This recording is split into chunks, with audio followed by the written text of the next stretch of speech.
arrived somewhere in one of Gabe's properties, and we're picking up something that has been sitting for a long time, pretty much like a year, ever since I moved out of my shop. And it is time that he finishes this project, and that's exactly what we're gonna do. So let's get the Bobcat off the trailer and let's lift things up, and I'll show you what we got.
We have made it back with Gabe's first gen roller, and we have the front axle here. You guys might ask why the knuckle is missing off of this side, and that's because we gotta get a high steel knuckle for it to solve the angle issue that you have when you put a stock 05 Ford axle in it.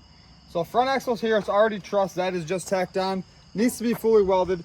He already has the cradle mounted onto the frame, and thank God his 8 cradle holes are already drilled on both sides, because drilling through the frame on these things suck. Rear axle looks like he already has it welded to the whole entire axle itself. Upper mounts are on. I have this nifty coilover mount in my hand that actually bolts on to the axle about right there. And then as you guys can see, that'll go on. Boom, shock goes on it. I think he said this thing is like the size of his truck called Megan Thee Stallion, which you guys don't know, that says F450 dually, which is like to right there, the bottom of the rocker. Anyways, we're gonna get back to where my mega cab's at, because that thing needs a little love, and now's the time I need to do that. So to the mega cab.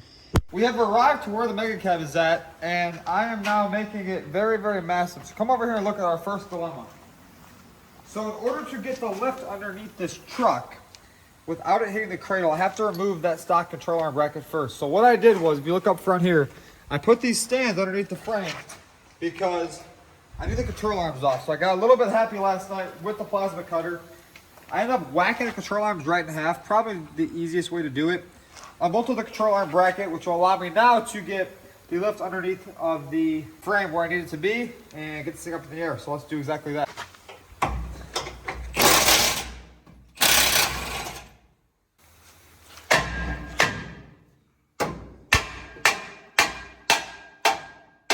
And this is a persuasion that we need.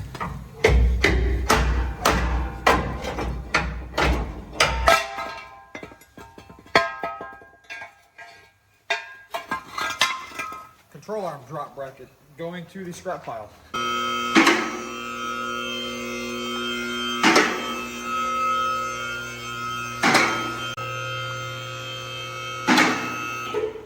Right here we have both the axles out now, and that is an F550 rear axle as well, and they do both match, and they are out of a 2017 Ford truck. So this is what's going underneath that, and we have 2 massive sticks of 2-inch DOM tubing here for the truck.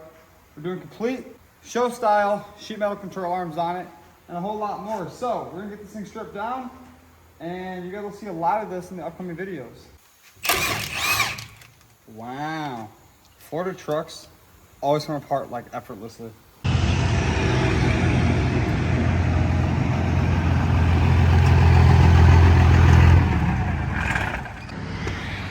Nothing like cruising my monster truck on this fine Wednesday night. And did you know, from now until November 25th, you can get into what I call my little baby truck, which is a 24-valve 5-speed Cummins with 26 by 14 TIS wheels, with 40-inch Venom power tires, a massive tow hitch to tow whatever you want, and a whole lot more.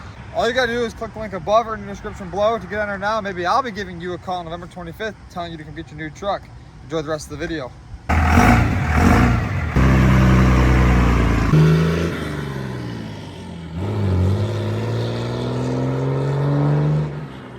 Seeing as how much I drive around the country, I thought it'd be good to invest into something that would make it a lot easier every time I stop. That is buying one of these massive fuel tanks for the back of my truck. First step though is buying a new cat because the one I had for it I kind of lost. That'll do. The tank has made its way in my bed. Now to get it over the gooseneck ball and get it mounted in and strapped down. It's made its way back.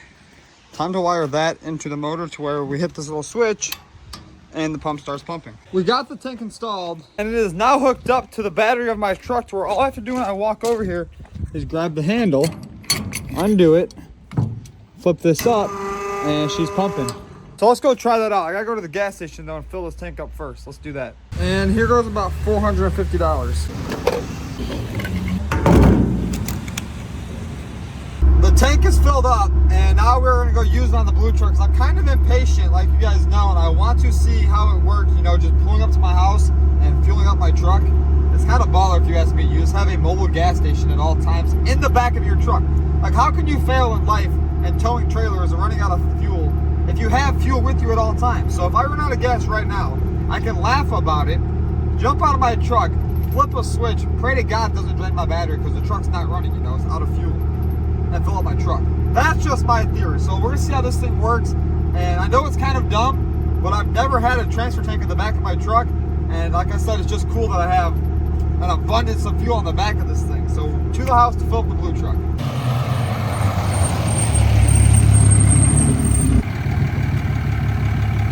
Okay, now I finally get to try it out. Let's see how this works.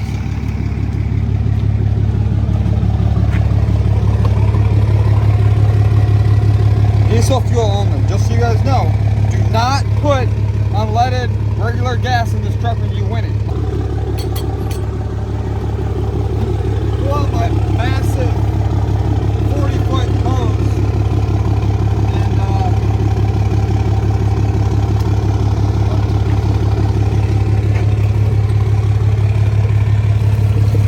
oh my God.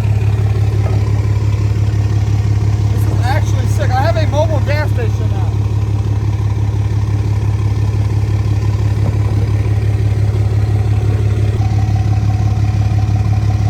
I can hear it getting full. She's full. Now we walk over here like this.